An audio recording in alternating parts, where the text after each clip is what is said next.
अस्सलाम वालेकुम दोस्तों, प्यारा दोस्तों, इलाही ॾींहंनि खां पोइ वरी तव्हांजी हाज़िरी भरियूं पिया।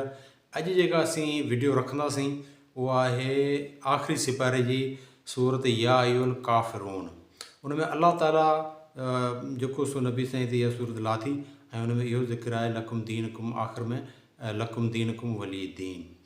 त यानी नबी चयो उन्हनि खे तव्हांजो दीन तव्हां सां ऐं मुंहिंजो दीन मूं सां।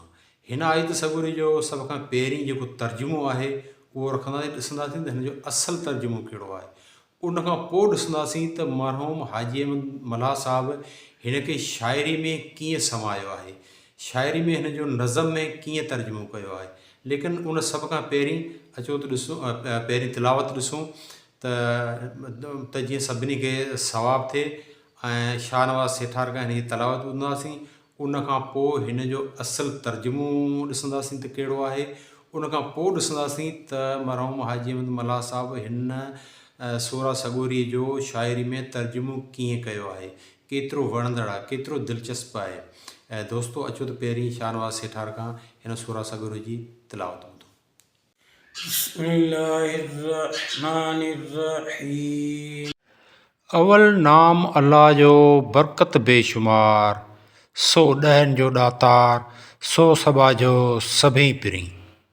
कुल या अय्युहल काफ़िरून ला अअबुदु मा तअबुदून वला अंतुम आबिदून मा अअबुदु वला अना आबिदुम मा अबदतुम वला अंतुम आबिदून मा अअबुदु लकुम दीनुकुम वलिय दीन।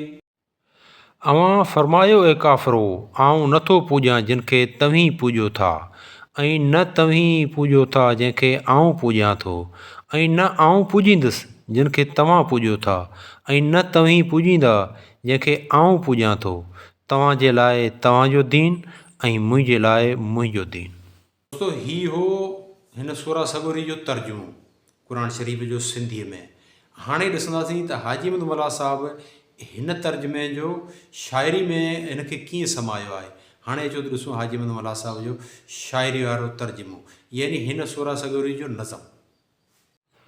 चओ त अड़े काफ़िरो बेशुक्र बेदीन, आउन असुल पूॼियां से टोल टिकाणा टीन, जिन खे पूॼो पंध करियो ॻरहियो हाल हज़ीन, ऐं पिणु ॾिना ॾान जिन ते आऊं उनजो ॾानी कीन, अमीं बि ॿधल न उन सां जंहिंखे झुकां साण यकीन, ऐं आऊं न नमां उनखे जिन खे नमो आहीं नाबीन, आलय आंजो दीन मूलय दीन बि मुंहिंजो।